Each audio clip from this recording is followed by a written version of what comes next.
we got to start off with what happened in Kansas City. During the Chiefs' celebration of their Super Bowl win, two individuals decided that they were going to have a nice little shootout during the rally. And unfortunately, one woman was shot and killed. She was actually a local DJ in Kansas City. And we're going to get into this right now. So now there's two men charged with the murder in the Kansas City Super Bowl rally shooting.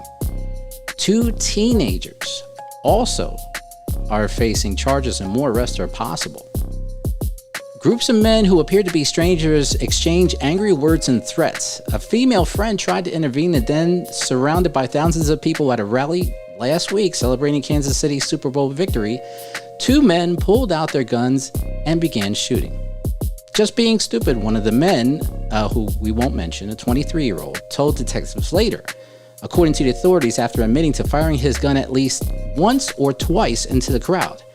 The other individual, another Missouri individual, his name we won't mention, he's 18 years old, was also charged with the murder for the death of a bystander, prosecutors announced on Tuesday. The ballistic test revealed that the bullet from Mr. Such and Such's gun, I won't say his name, killed lopez-galvan, who was a 43-year-old DJ and a radio host known as DJ Lisa.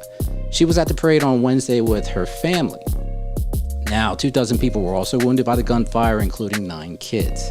Prosecutors described how a seemingly mundane interaction spiraled into violence then chaos. As shots rang out, spectators screamed, ran for cover, and rushed to tend the wounded. Miss Galvan was lying on the ground, fatally shot in the abdomen. Elected officials in attendance, including the governor of Kansas, were quickly evacuated for their safety. Now, as we mentioned, more charges are expected as the police continue their investigation of the shooting. But either way, we're going to go around the horn and just find out everybody's opinion on this. So let's start with Marsha. Okay, so this was a sad thing for me because I felt like, people were out there to celebrate. Not that I was happy about the Chiefs winning, because I wasn't. But I just thought that this was in poor taste. There were children out there, people just trying to have fun and celebrate, and these people could not get their crap together.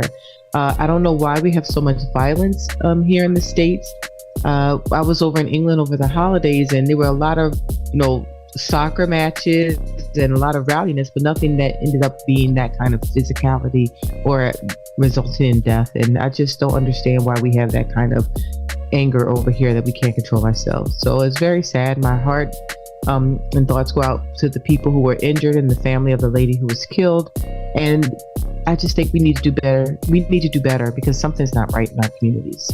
Absolutely. Now, Jason, the Kansas City Chiefs, particularly Mr. Kelsey, had a message for the Chiefs Nation, and he gave his heartfelt sympathies, as well as Patrick Mahomes did.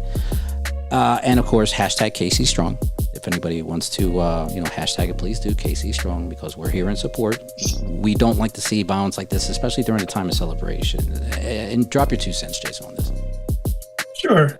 Yeah, I was able to go to the Eagles parade back in, was it 17? When we won our Super Bowl. Yes, sir. And so, I've been in that type of festive atmosphere. You're cheering for your team. It's a parade.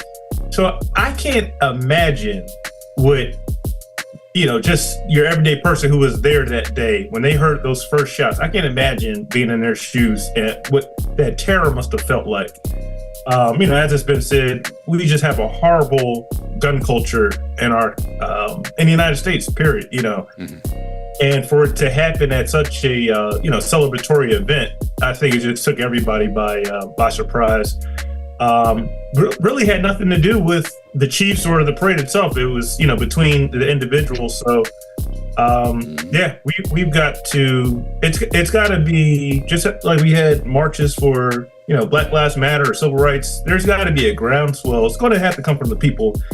It can't be legislated out. We know the, gun lobbies and, NRA and all that stuff will combat any type of policy changes, but something has to be done. You would have thought it happened when Sandy Hook happened, when you saw innocent children die. Yeah. when nothing happened after that, I kind of, was like, well, it'll never happen. But yeah, I'll leave it with that. If something will change, it will have to come from the people. Mm-hmm. It used to be a time where if people had beef like this, they would go to an abandoned warehouse, some wide open place where there was nothing else going on. Mm-hmm. Why you choose to do it in a crowded area where kids could get hurt because y'all have this issue that has nothing to do but with the two of y'all. But I'm with Jason. Yeah, this is going to have to fix. The people are going to have to fix this. So all of my 2A people, here we go with these guns again. Where's the accountability going to be? Mm-hmm. And what That's makes another reason to bring back hanging? Bring back what again? Say that again. Bring back hanging. Okay. You said hanging? Yes.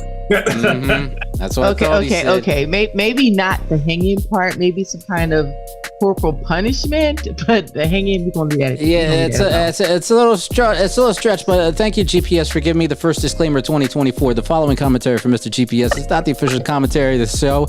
I like the movie Hang 'em High, but this ain't the place to do it. So, all right, but and not Black History Month. Oh, you know what? See, yeah, happy Black History Month, National Black History Month, Marcia. It's National Black History Month. So, great timing, GPS. Good timing. Good times.